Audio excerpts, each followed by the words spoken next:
Hello and welcome to Cape Corner, where we explore the history, story, and cultural impact of different characters or group every episode. I'm Blue. And I'm Marco. And today we are going to be talking about Anung Unrama. I do this thing where it's like, hey, I want to say the aliases or like the nicknames first, and that's the only one of these that I recognize, and I'm not even really sure why I recognize it, because the only other aliases are Arush Anrama and Peanut. I have zero context for Peanut, but we're talking about Hellboy. I love it. Oh yeah, the only reason I recognize Anung Unrama is because it's like it's the word for the harbinger of the apocalypse. Okay. I'm gonna put this out there right now. This episode was requested by fucking Scotty Hawkeye, Scotty Cameron, and I told you I'd get to it. I'm looking out for you, but Boy is not Marvel or DC. I believe he's Dark Horse Comics, and as a result, I'm a lot less knowledgeable, especially because I haven't watched every single Hellboy movie. Honestly, I think I've only seen the first one. That's all I've seen too, like back in the day. Yeah. I know there was a Golden Army one, and then there was a remake with David, what's his face? There was a David remake? Harbour. Yeah, there was a remake a few years ago with David Harbour, the dude that plays Hopper from Stranger Things. Oh, damn. Yeah, he played Hellboy. That flew right under my radar. I never even heard of that, the remake. Yeah. I heard mixed opinions about it. Ooh. But regardless, if there's any hardcore Hellboy fans that are listening to this, I apologize. I'm going in with what information I've got and a wiki page in front of me. But I still feel like we can talk enough about it without this becoming another Samus episode. Do you remember that episode? Yeah, a little bit. It's, in my opinion, the worst episode of Cape Corner we've ever made. It was literally like, I did a poll and I was like, hey, here's these video game characters. Who should we talk about? And Samus won. I was like, all right, we're talking about Samus. And I didn't think about it. And then we get to the recording. I'm like, all right, Margot, talk. And you're like, what? I thought you knew about this character. I was like, no. That was so bad. It was basically just a half hour of us reading the wiki like a bunch of fucking losers. Oh, shit. I'm still sorry for that episode, everybody. That was bad. Also, if you hear me eating cheese, I just woke up a little while ago, so. And nobody judges. Yeah. Okay, so I do know this. I know that the origin of Hellboy is one of the wildest origins in a comic book I've ever seen. Yeah? Oh, yeah. Do you remember anything about his origin? Not in the slightest. All right. So let's take it back a bit to World War II. Damn. Okay. Did you know that Grigory Rasputin was apparently an actual warlock doing Satanist magic for the Nazis? Oh my god. No. Jesus fuck. According to Hellboy, he was. He's like properly immortal and tapped into like devil powers and shit like that. So he there was just like an Operation Valkyrie type situation where there's like a group of Americans and Brits like trying to crash this Nazi camp, and they're out in the ruins of like an old dilapidated castle, and Rasputin is there with a bunch of Nazis, and he manages to make a summoning circle to summon a little baby demon from hell. And that was when like the Allied forces struck, and they drove Rasputin away and killed a bunch of the Nazis. Mm. And there was a paranormal scientist there. Hang on, I gotta find his fucking name because I can't remember it because I'm bad at this. Oh yeah, Brettenholm. I hate that name. Dr. Brettenholm was his name. So uh, he finds this little baby demon that has a weird, like stony right hand, and decides to take him in. And he raises this baby demon, which he would come to call Hellboy, to be a sort of paranormal FBI agent. Not really FBI. Like they developed their own organization, which is basically like, what if the FBI and the Illuminati like sort of blended together? They've got like normal ass human people in suits with pistols, being like, "I'm here to do a job and to protect people," right next to fucking cryptids. It's very Men in Black, but instead of aliens, it's like monsters and demons. Yeah, yeah. And again, I don't know how accurate like shit is to the comics, but I know one of the people that's working in this institute is named Abe Sapien. Do you remember this guy? No. He was like a fish man. He was like a psychic fish man. Oh, okay, yeah. I remember him from the movie. I just didn't know his name. Yeah, now I gotta look it up just to double check because I don't want to say some shit to be wrong. Hang on. His name is Abe Sapien, right? Yes. Okay. Oh. I'm correct. I'm a god among men, and I always know what I'm talking about. That's how it always works here. We all know what we're talking about. Yeah, we never do anything wrong. That Samus episode didn't happen. You're a fool. Fucking God, I'm sorry. You're good. On the wiki, I just found a random page of some soldier feeding baby Hellboy pancakes. Oh my god.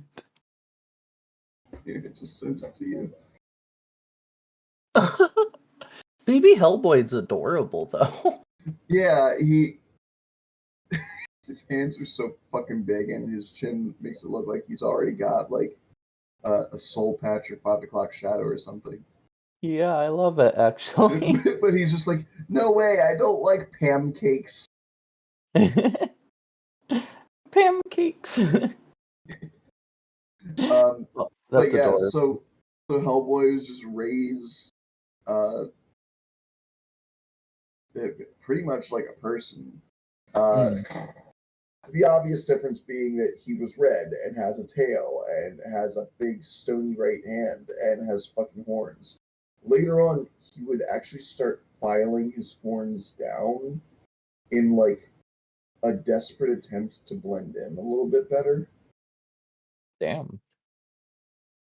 I don't know how effective that's going to be since you still have red skin and a tail and stuff like that, but you know. Yeah. Didn't he I can't remember in the movie, didn't he like hide his tail by wrapping it around his like stomach under his shirt? Maybe I'm thinking of something else, but I'm almost positive you're thinking of Dragon Ball Z. maybe I might be thinking of that instead. Because Okay. they wrap their tails around their waist like belts. Okay. Yeah, I'm definitely thinking of the wrong thing then. I don't remember him doing that. Maybe he did, but that that didn't pop up in my mind when you said it. So, Yeah, I'm probably wrong. um, so here's a fun bit. He wound up being raised to fight like paranormal creatures so often that he invented um, his own ammunition, which is like a bullet that has like a see-through dome on it instead of just like a solid metal uh, cartridge or whatever, and Mhm. there's a liquid floating in it, and it's a cocktail of like holy water and clover and silver shavings and garlic and pretty much anything he could think of that was a weakness to some kind of supernatural being. Mm. Because his idea is instead of going into a situation where you don't know what monster you're facing, and so you're bringing like steaks and entire cloves of garlic and a whole bunch of silver bullets and this and that and this and that. Just make ammo that has a little bit of everything in it, and then it's going to be pretty effective against anything you fight. That's pretty fucking smart, actually, all things considered. Yeah. So it's cool. Like I really like that as a concept where it's like none of these are going to be a one shot, one kill type thing on any kind of monster, but they are going to be able to hurt pretty much any monster that you aim them at, Hmm. which is great. I love that. So it means that he can just have one standardized ammunition type. He just loads his gun with it and just fires away. Very cool. Um, and other than he's got like a straight up like giant fucking revolver that shoots these. Uh, Hmm. I'm sure it has a name, but again, I'm a little bit ignorant when it comes to Hellboy. Don't crucify me, please. um, but his other weapon is again, I've been mentioning he has a big old stony right hand. Sometimes he just fucking punches the shit out of somebody with that hand, and it's very effective because it's basically like being hit in the head with a cinder block. Yeah, that would definitely kill some people. um, Other than that, he's very strong, he's very durable, and given that the series takes place in the early to mid 2000s and he's been around since World War II, he's already got decades of experience. He's grizzled and, um, I just said it takes place in the 2000s. Apparently, it takes place in the 90s, but whatever. Uh, he's got a lot of like he can shrug off injuries that should have decimated people like 10 times over. Like, there's been times where I've seen him get, like, slashed across the chest and then flung hundreds of feet into the air, and then he just, like, lands, and people are like, oh my god, and they run up to him, and he just, like, gets up and lights a cigar, and it's like, ow. I He, love he's, it. he's pretty fucking tough, is what I'm saying. He Mm. also has a healing factor, which is why he's still, like, in his 30s. Uh, Mm. uh, because he has decelerated aging from that. How good is this healing factor? Like, what type of level are we talking? Let's see. It compares him to Wolverine. It says one example of his healing was when he recovered after being in close proximity to his concussion grenade. Hellboy has survived blows that would kill any ordinary human.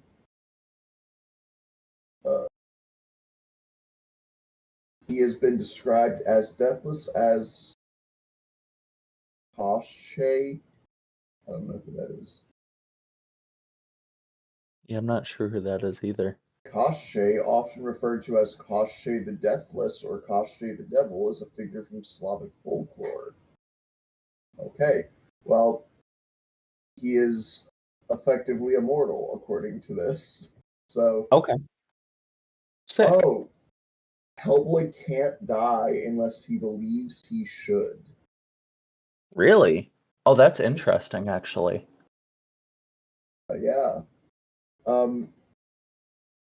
So now some of you might be going, that seems a little bit overpowered for like a main character, right? Well, that's because Hellboy was not initially supposed to be a main hero. As I stated up top, he is actually the harbinger of the apocalypse. Mm. that right hand I've been mentioning, uh, it's got a name. I think it's like the right hand of doom. Is that what it's called? I think. Hang on, let me double check real quick. Yes, the right hand of doom. Okay. It has its own article on the wiki. Okay, let me pull this up. The right hand of doom is a stone hand given to Hellboy by his father Azazel, shortly after being born. It's effectively invulnerable, feels no pain, is much like a sledgehammer when used to punch an enemy.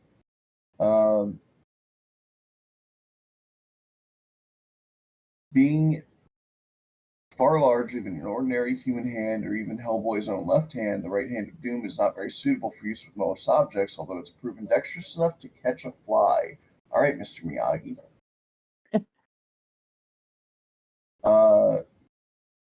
He is most likely ambidextrous because he often relies on his normal-sized left hand to operate weapons and devices. The right hand of doom was formerly the right hand of Anum, one of the greater spirits that watched over the burgeoning earth, and is the hand the spirit used to create the dragon Ogdru Jahad. See, now we're getting into like mythology and stuff that I have no fucking clue about. Yeah, honestly. Like, you want to talk Greek mythology? Sure, I can keep up with that. You want to talk about some maybe Shinto mythology? Oh yeah, I know a little bit of that here and there. But this is like sounds Egyptian? Maybe? I don't know. I don't really know much about any mythology, so. Ogdru Jahad mentions the fucking Book of Revelation, but also Ragnarok. What kind of fucking mythology is this? No, I'm curious. God damn.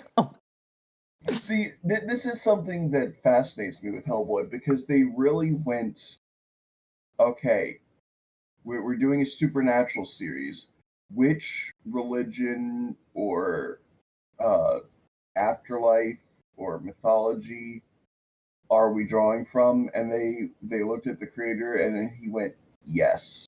Literally just yes. Just all of them.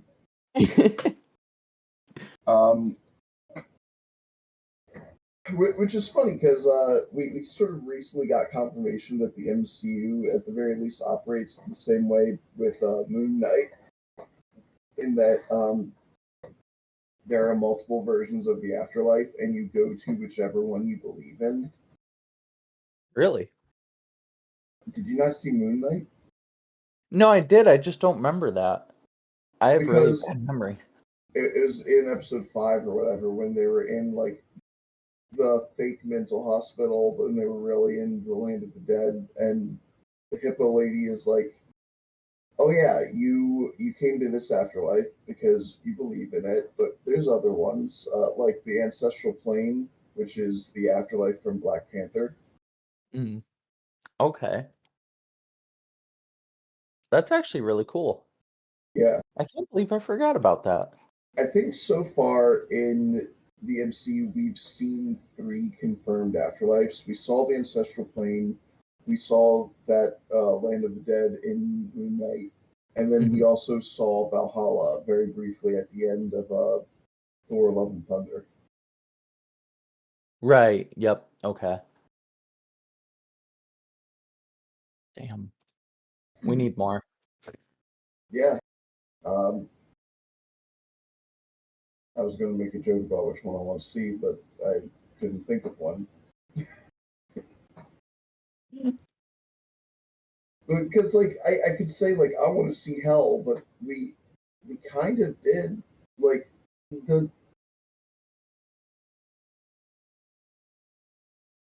I can't. So okay, the MCU fucks with me because they switch a bunch of the realms around just seemingly randomly.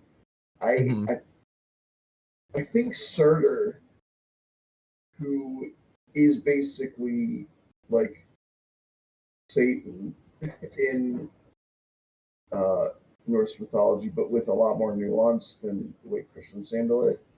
Mhm. He's supposed to be in Helheim or Hell, but I think they put him in Muspelheim because Muspelheim is the realm of fire. Yep. So it's I I'm really messed up on Norse mythology because I both am a fan of Marvel, but then I also played God of War. So sometimes I can't remember which one is which because it's like, oh, is Helheim a fiery hell or is it an icy hell? Because God of War says it's an icy hell, but then Avengers Earth's Mightiest Heroes showed Hela very briefly in Helheim, and she was surrounded by fire. So what the fuck? It's both. So Yeah. cold it burns. Oh man, some ultimate big chill shit. For real. I Have don't we even know. done? Huh? Oh, sorry. I was gonna say, did we do a Ben 10 episode at all, by the We way? did. We did. Okay. Were you on that or were you not? I don't think I was. No, oh, hang on. Get the fuck out of here, Spotify Wrapped. Piece of shit. No, yeah, you were. Oh, okay. Yeah, my memory is just that fucking bad. To be fair, that was back in March. Oh, that's a long time ago, so yeah, that's fair. Yeah, it was 9 months ago. Yeah, I can very quickly tell because I only post your guys' links in the description of the episode when you're actually in the episode. Okay. Yeah, so yours is in the description there. Oh man, should I like go back and rename your stuff in the description of old episodes? Because like in the Ben 10 episode, it still says Jay's Facebook. Oh, Jesus. You don't have to if you don't want to. I feel like that'd be a lot of work, and it's not It that big of a deal to me it personally. it would be a lot of work. Yeah. So I was kind of hoping you would say no, but like I wouldn't be an asshole. Like if you asked me to, then I would be like, okay, I'll do it. No, it doesn't bother me either way personally. Okay, I'm glad to hear that. Mm. Okay, but yes, so the right hand of doom. I just remember that the hand essentially acted as a key, and if he went to the right place and inserted his fist into the hole, sorry, that Jesus Christ. I paused there because I was like, is there literally any other way I can word this? And I couldn't think of anything. I was trying my best not to laugh. If he fists that hole well enough, then it just unleashes a horde of demons and brings about the apocalypse. And what's cool is that because he files his horns down to these like little flat nubs on his forehead, when he goes into full like harbinger of the apocalypse mode, his horns immediately grow back. He gets a crown of fire above his head. Oh, that's so sick. Yeah, it's like a super mode. It's really cool. And I remember in the movie he took that form temporarily, but then he like forcefully stops the apocalypse, and he just reaches up and grabs both of his horns and just snaps them, like breaks them off. Damn, that had to have hurt. Probably. I wouldn't fucking do it like that. Then again, I probably also wouldn't file them because that also sounds like it'd be agonizing. Yeah, that too. Honestly, I would keep them, but I kind of understand why he got rid of them. Um, it's like I am struggling a little bit to find things to say because I don't know much about any kind. He as far as I'm aware, he's not really a character that goes through too much of an arc. He is very much a sort of a static character who is usually dealing with the situation that he finds himself in, right?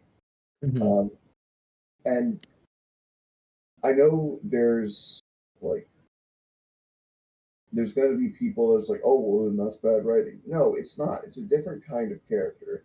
You have active characters and then you have reactive characters. Or you have characters that undergo arcs versus static characters. Like there's different kinds of stories benefit from different kinds of characters. Mhm. So like okay, to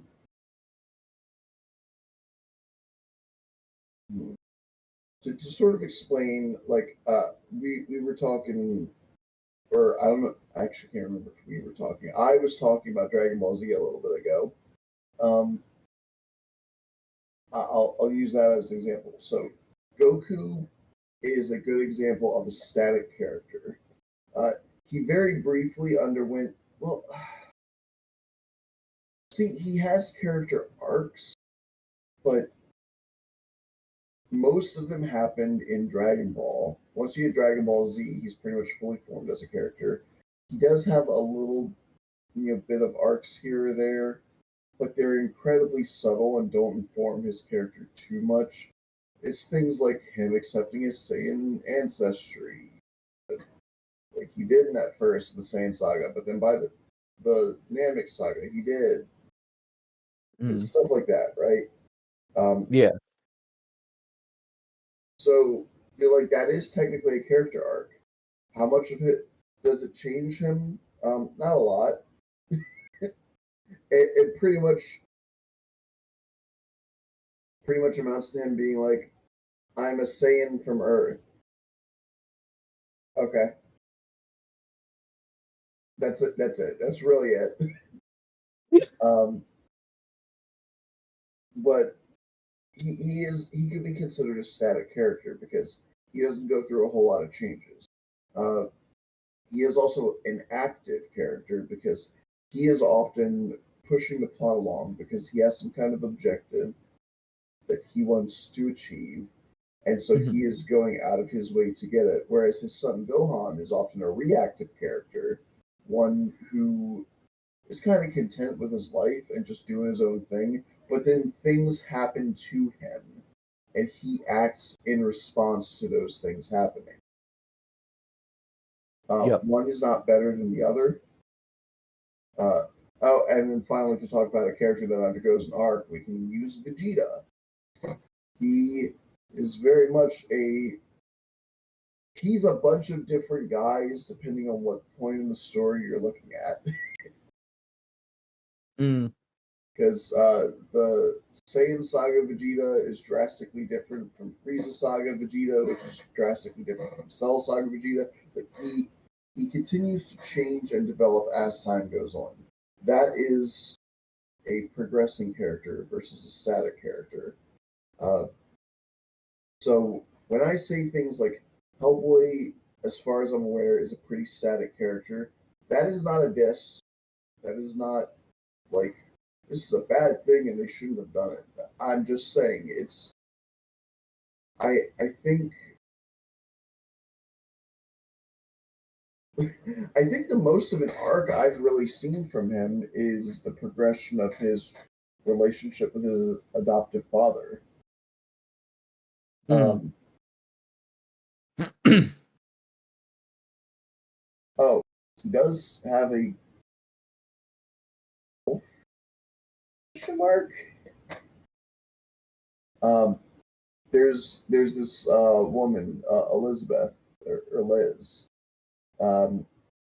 She's a pyrokinetic.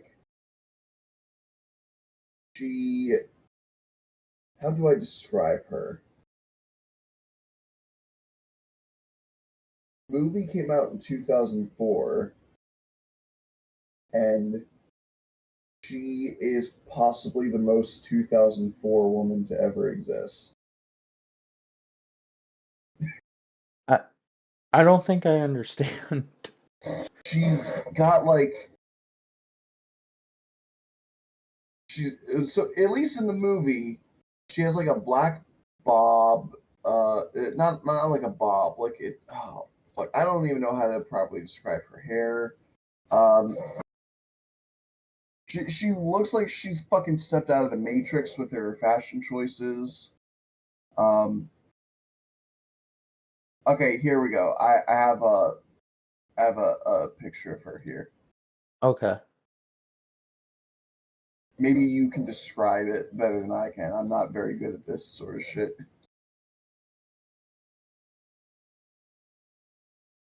God, I don't even know how to describe. I think the way you did is actually the best. Yeah, she's Okay, I very get it edgy. now. She looks like she belongs in an Evanescence music video. Yes, exactly. That's perfect, actually. Uh, it's like kind of emo, but kind of witchy, but kind of grunge. Yeah. Um, I'm not hating on her, by the way. I fucking love her. She's great. But she is very much a product of the time. Mm. Um,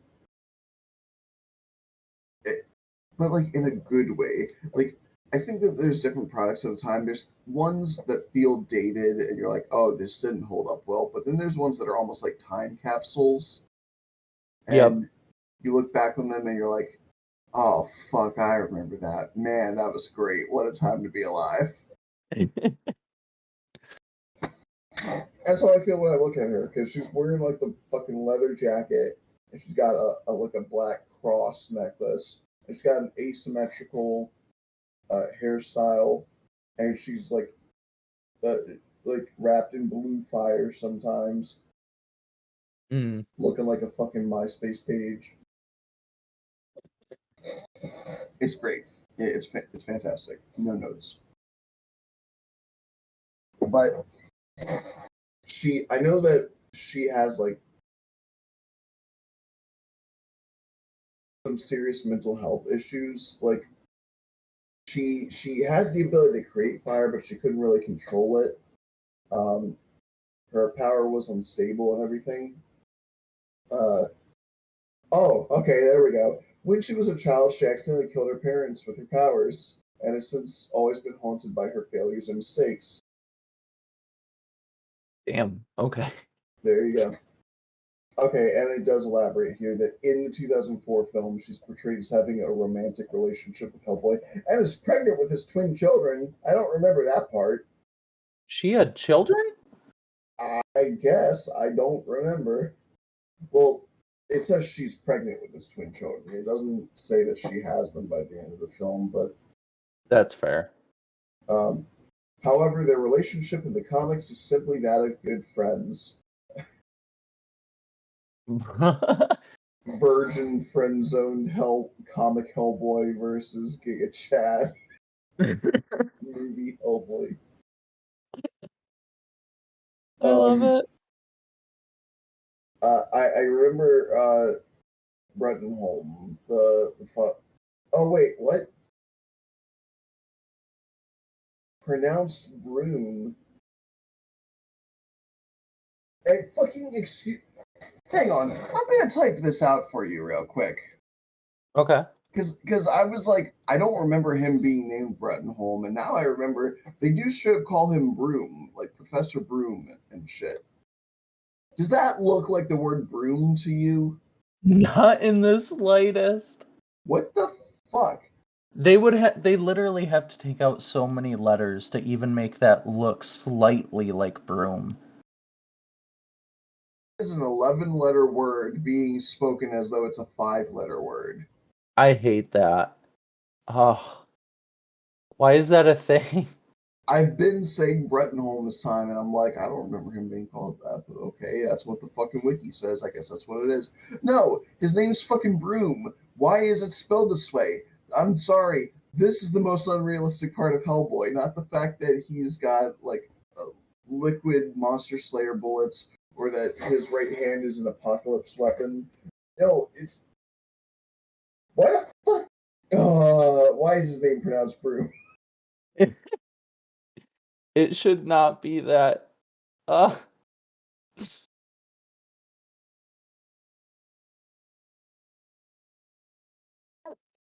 Okay. But yes, he does eventually get killed by a plague of frogs summoned by Rasputin. Uh, I don't remember if that actually happens in the movie. I think he dies in the movie, but I don't know if it's from a plague of frogs. okay. Yes, here we go. Okay. Enemies. Grigory Rasputin. And then it starts off like an actual historical account. The former infamous mad monk of Tsarist Russia. It's like, yeah, that was Rasputin. And then he is now an undead mystic who claims to be the official messenger of the terrible cosmic entity, the Ogru Jihad, and is completely devoted to bringing about the end of days by any means. Damn. And he was under the employ of the Nazis in the mid-40s when he summoned Hellboy to Earth. Jesus Christ. Yeah, it should be noted the reason he summoned Hellboy was that he was going to use a baby to bring about the apocalypse. It's a little fucked, but like. Yeah. You know what's interesting? That actually makes me realize that there's a strong parallel between Hellboy and Raven. Yeah. Actually, now that you mention that. Yeah, I mean, both were children of devils who were going to use their own children to bring about an apocalypse. You know what's neat is that Raven is an injustice, and then Hellboy is an injustice too. So now imagine if they got to be in the same fucking game with each other. They might have some cool dialogue. Of course, bitch ass NetherRealm Studios didn't bring Raven back for the second Injustice game. So Wait, they didn't? no, Why? because they're bitches. And I hate them for it. And also, we've had every Titan except for Beast Boy in these games. They never added Beast Boy, seriously? Nope. Again, why? In Justice 1, we had Cyborg, Raven, and Nightwing. And in Justice 2, we added Starfire as DLC, but we've just never had Beast Boy. And it's like, how They the did hell? him dirty. How the hell are you going to put in 4 of the 5 main Teen Titans? But yeah. All I'm saying is if they make an Injustice 3, first and foremost, don't make it like Injustice 2. Don't do that loot box shit. Mm. I hate modern game design, that shit. Um, but also, have all 5 Teen Titans in the same game, please, for the love of Christ. Just We let them deserve all it. be there. Especially because, okay, uh, so not only did they take Raven out of Injustice 2, Robin is in Injustice 2, but it's Damian Wayne exclusively.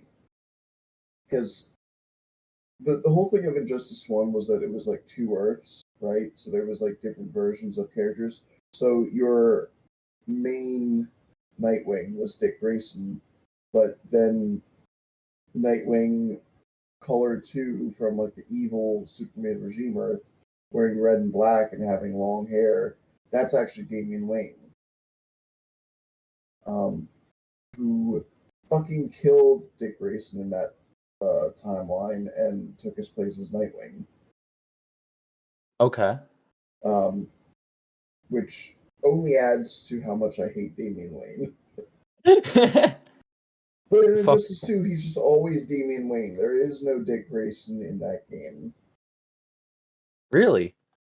Yeah, because Injustice 2 focuses almost exclusively on the evil Superman uh, Earth. Literally, the only characters from the other Earth, from Earth 1, if you want to call it that, are Green Arrow and Black Canary, who literally were like, hey, we heard some shit was going down. We decided to pop on over to this other dimension to help you guys out. Our kids with a babysitter, so we can't stay for too long. Jesus. They literally say that. I'm not just making a joke, by the way. They literally talk about leaving their child with a babysitter while they go to this other Earth to to help out. Jesus Christ. Um, Comics are fun. Yeah. I love comics. Hey, Carrie, we need you to watch Little Jimmy for a little while. We need to pop over to next universe over,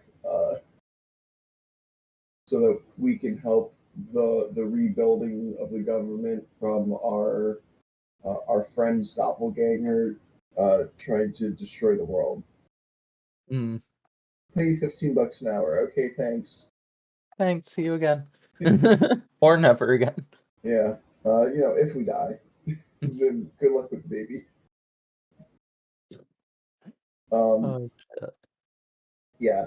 So oh man, like I'm so fucking mixed on Injustice because on the one hand, yay, Mortal Kombat stuff with superheroes, woo, really good looking cutscenes and a fun story. Um, I really like the part where Superman burned the brain out of a little boy. Oh my god, did he really? Oh yeah, he grabbed Shazam, who is canonically like a 10-year-old boy, Hmm. and uses heat vision to bore through his face, and you see the like blood stain or the heat stain or whatever in the back of his hood spreading, because it doesn't show him actually like getting his face disintegrated, but Jeez. yep, that's there's actually a really funny bit. I'm not an Angry Joe fan or anything like that, but I did at one point watch his video on Injustice, and he's such a huge Superman fan. So there's just a shot of him in front of the TV smiling widely while wearing a Superman shirt, and then the scene of Superman killing Shazam plays, and it ends with Superman being like, anyone else? And it just cuts back to Joe, and he's like frowning, and he looks down at his own shirt and then back up. He's just like, should I be a fan of this guy? My god. Uh, I do remember there was a villain aside from Rasputin in the Hellboy movie, that was like okay, he was like a clockwork Nazi man that had like arm blades, and Mm-hmm. so much of his body was replaced that like at one point he gets stabbed and just sand starts coming out. Oh my god. Yeah, like he's a fucking sandbag or some shit. It's disturbing. It's weird. It's no bueno. He is no. You know what he reminds me of? He reminded me of Voldo from uh, Soul Calibur. I don't know who that is. Um, he's a freaky fucking.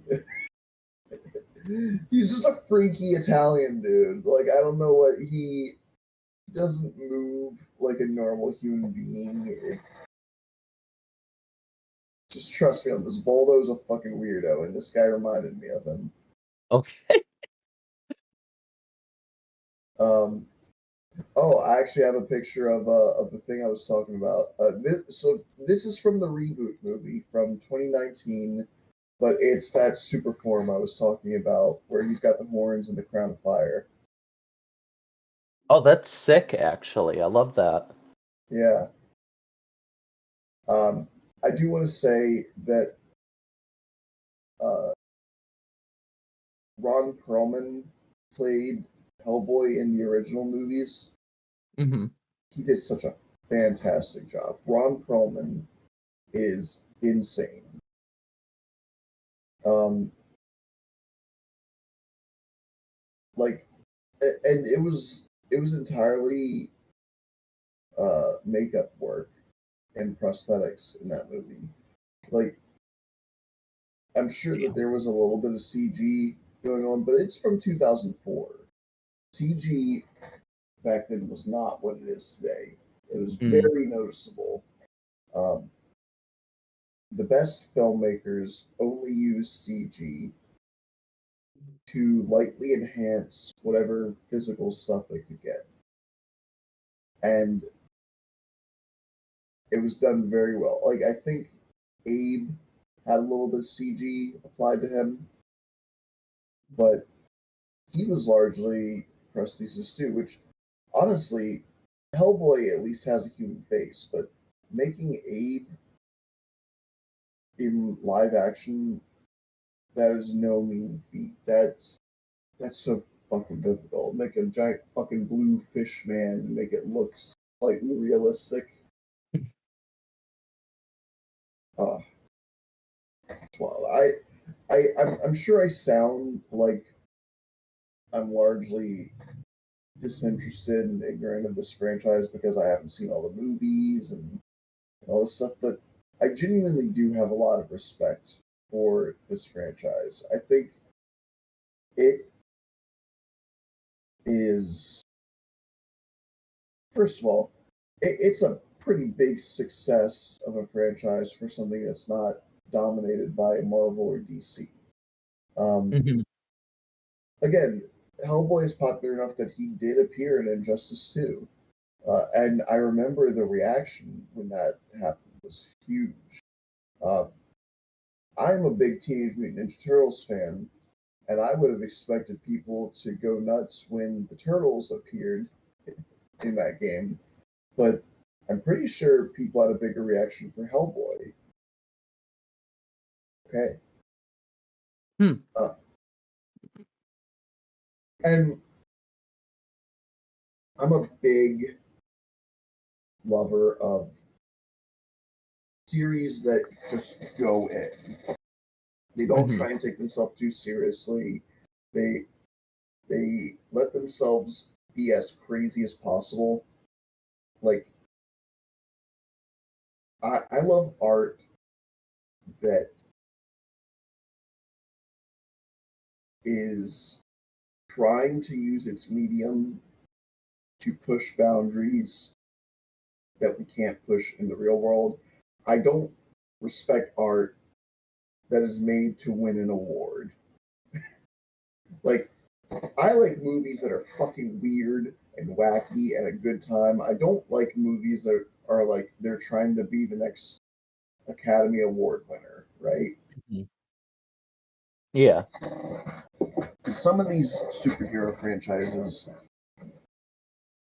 feel like we're going to try and play it safe. We're going to try and do things that we already know are popular. Sometimes we'll just basically rip a character wholesale from someone else because that character tested well, that character sells, so we'll do our own version of that. So when you see something that's like, okay, guys, what if the devil was like dressed like a biker and he was like too old for this shit, but also like in his mid-30s, and he was the bringer of the apocalypse, but he didn't really want to be. And his best friend is a fish. Like, that's the sort of insanity that I just like. It makes me want to stand up and applaud. I'm like, yeah, you go, man. You make that fucking comic. And they end up usually being the best too. They are like the stupid fucking page that I sent you of baby Hellboy not wanting to eat pancakes has more personality in it than like some of the modern Spider-Man comics.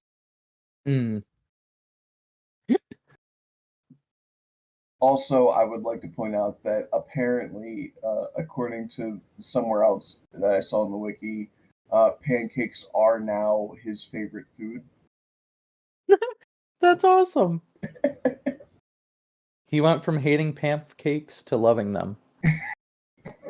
Yeah, he loves those pancakes. I feel like I should mention that the creator of Hellboy is this dude Mike Mignola.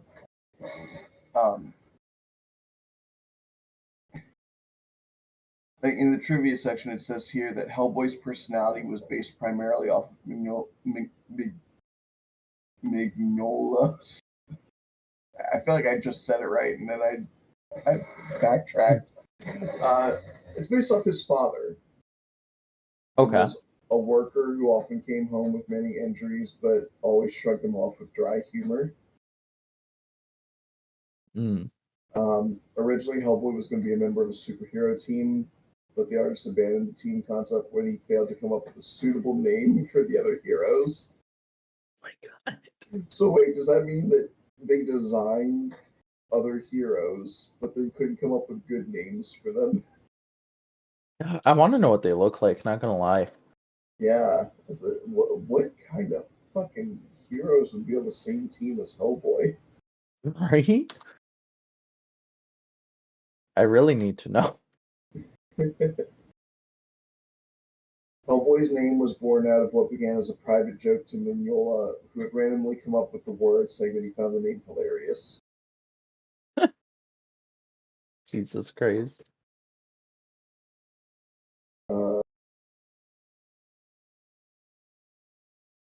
Okay, and yes, I'm also gonna say this. He in the movie he's referred to as a demon, but apparently he is only half demon. Um, again, in like a who's the oh yeah, it's fucking Raven. It's Raven again. It's always Raven. Raven had the exact same thing where it was like the devil fucked a random human woman and made a half-breed apocalypse baby.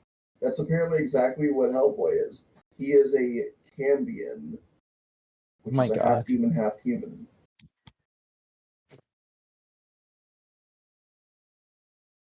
That Sarah Hughes woman I mentioned is his mother.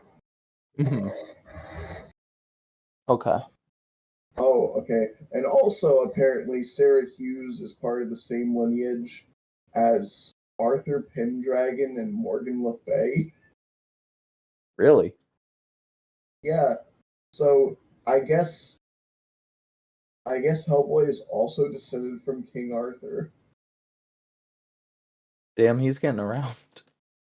Okay, you know what? Actually, I do remember that the reboot movie has a lot to do with British folklore, and I think he's actually wielding like Excalibur in that shot that I sent you. Oh, really? Okay. That makes a little more sense. Yeah. So,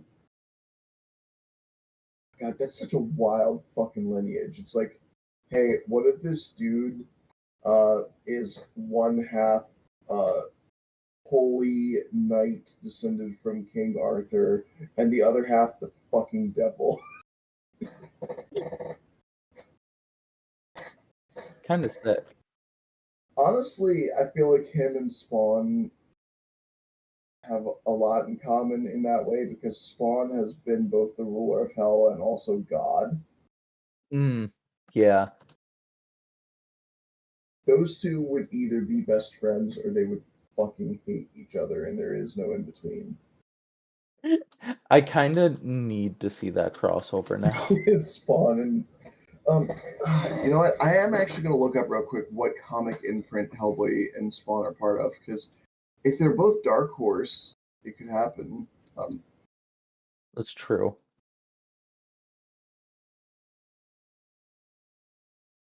what? Okay, Hellboy is Dark Horse.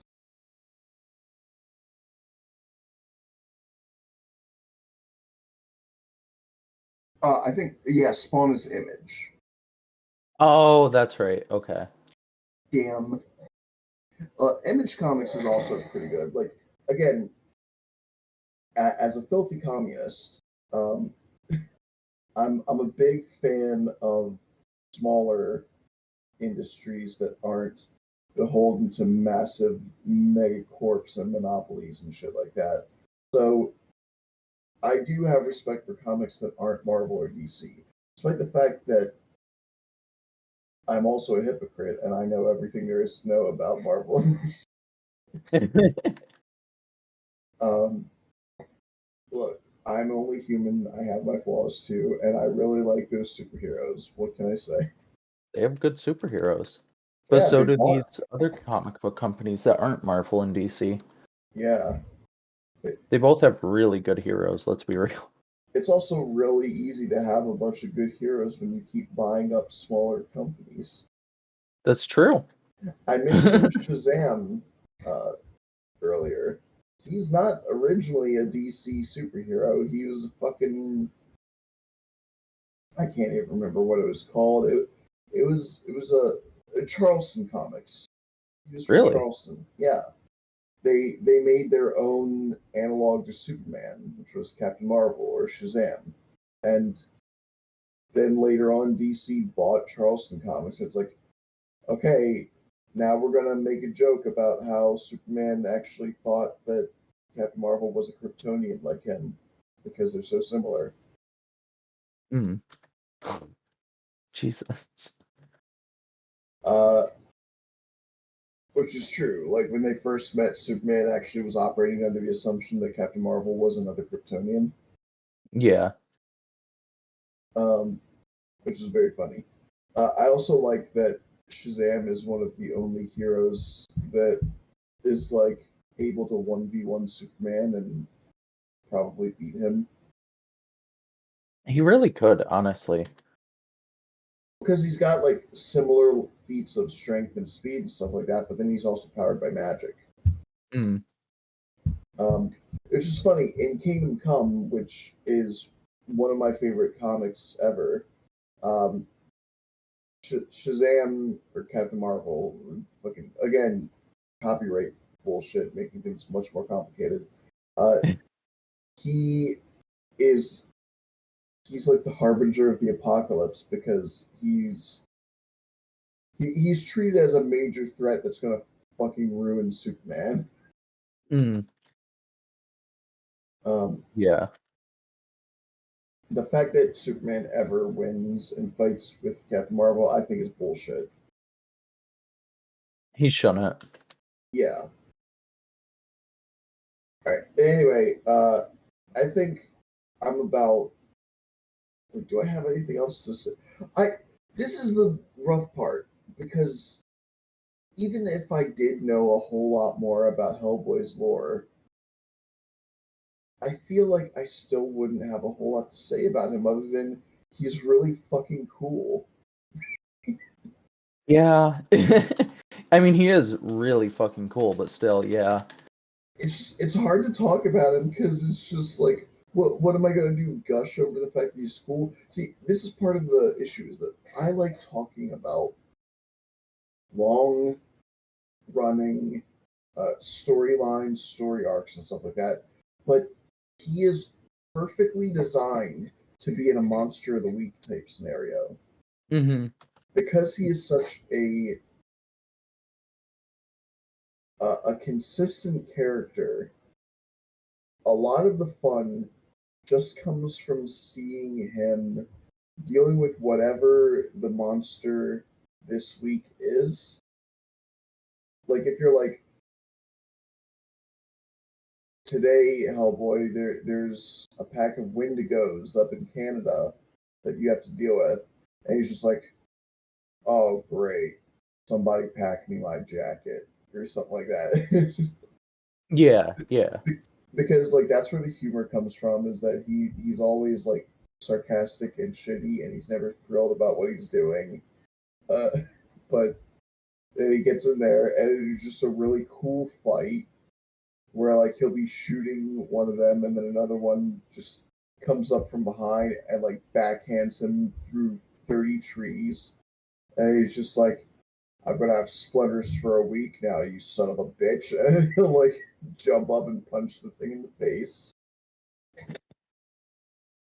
Meanwhile, Abe Sapien will just be like, I can feel that they're angry. And he's just like, yeah, no shit. Honestly, a Hellboy show would go hard.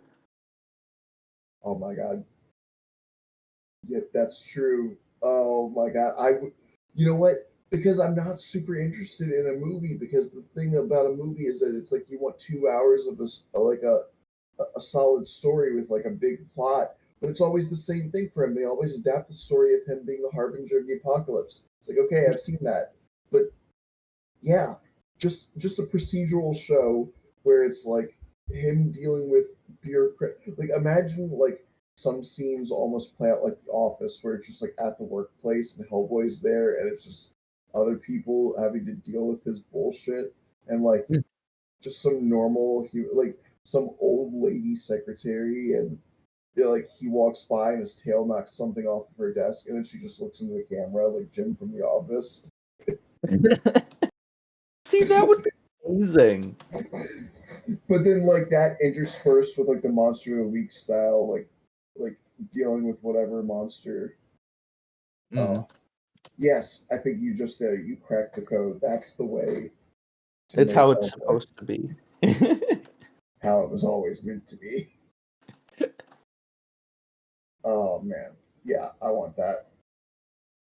Um, do you have anything else that you want to mention about Hellboy while we're here?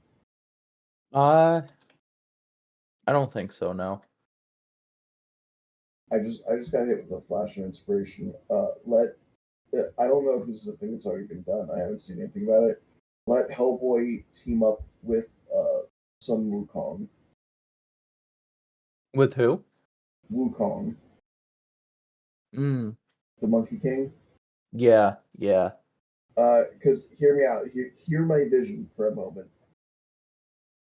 Hellboy is used to dealing with immortal sorcerers like Rasputin, right? Yep.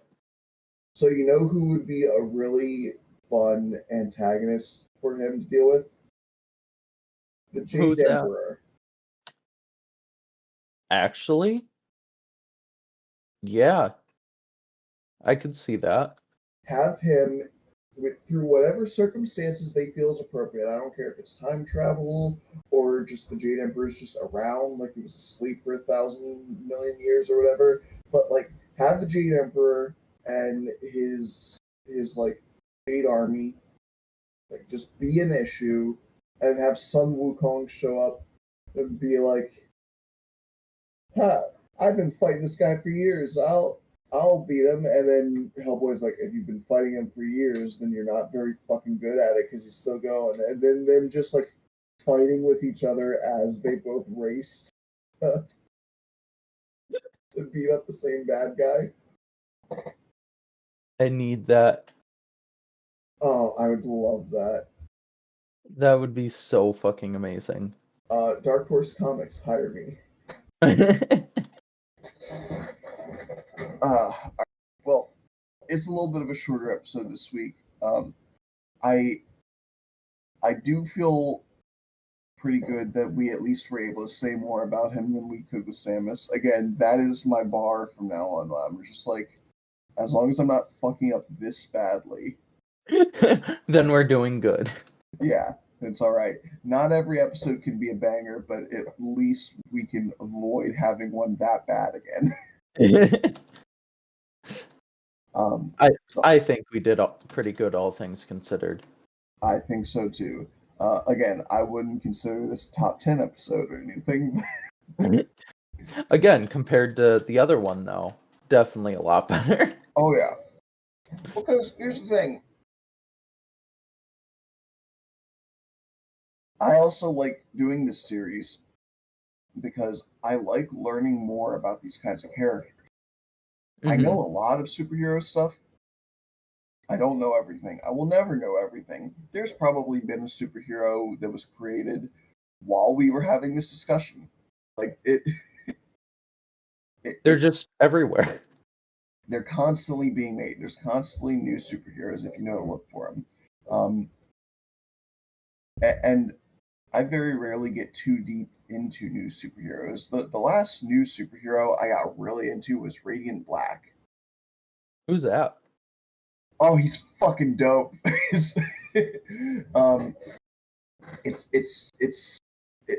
a creation that was inspired by both superhero media and Super Sentai, like Power Rangers. And I believe it's a Boom Studios comic, which is the same studio that did the Power Rangers comics.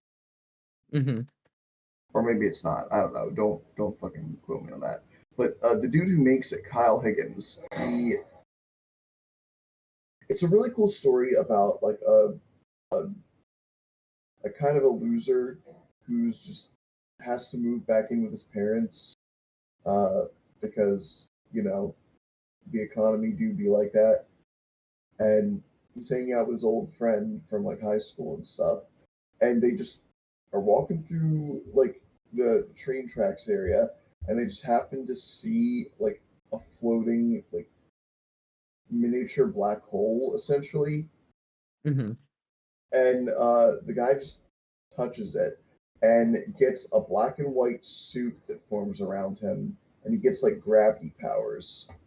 And he later finds out that there's actually been other differently colored singularities around the world, and different people have gotten these powers.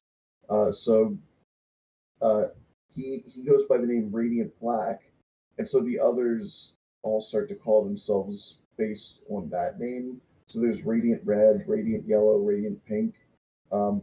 There's actually a really funny bit with Radiant Pink where she has like a flashback story and got into like a fight with her girlfriend and left and found her singularity and touched it, and it just like shows the apartment again, and the girlfriend opens the door and she's just standing there in her new super suit, and she's like, okay, but be honest, how good does my ass look in this suit? I love that.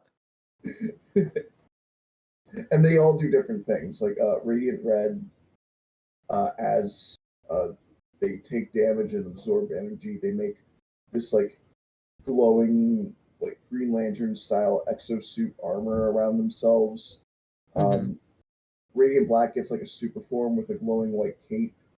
Uh, I think Radiant Yellow makes like clones from like short bursts of time travel, like going back in time by 1 second over and over again to make like 5 of yourself. Okay. No Uh, shit.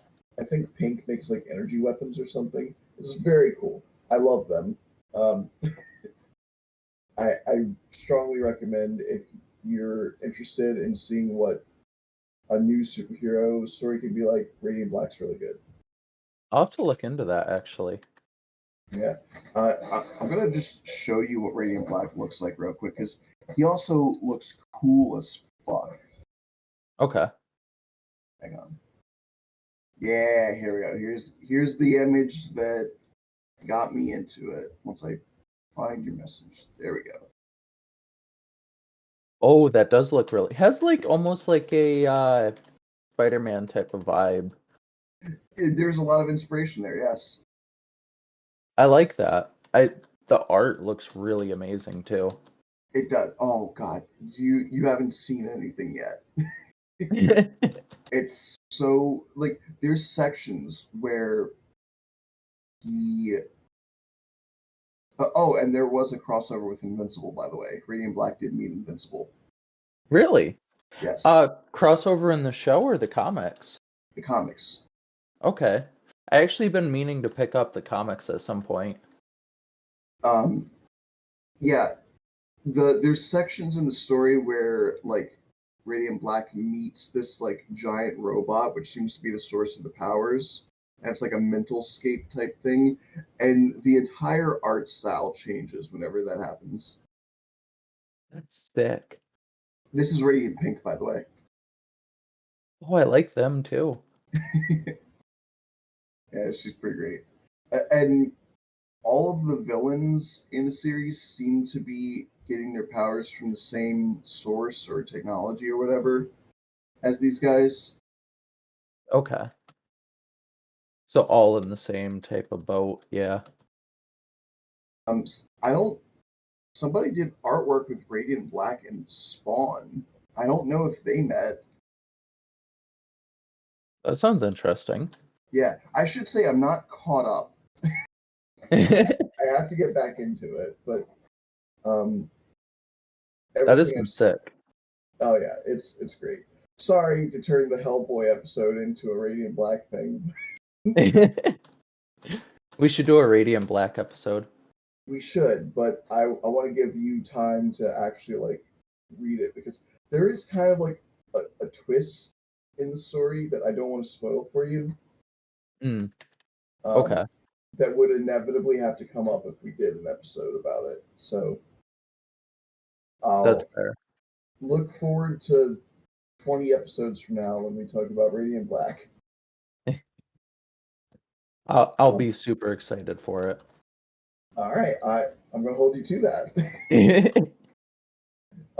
But yes, okay. I'm a fucking idiot.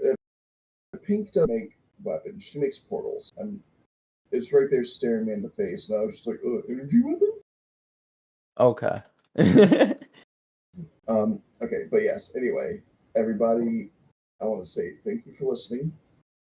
Uh, you can follow updates for the podcast on my Discord server. Uh, if you want to suggest an episode that we do, you can. This episode was suggested, like I said before, by Scotty in the suggestions channel of my Discord server. Um, I think probably next week we're going to be doing more Power Rangers stuff because we've been kind of jonesing for that. Okay.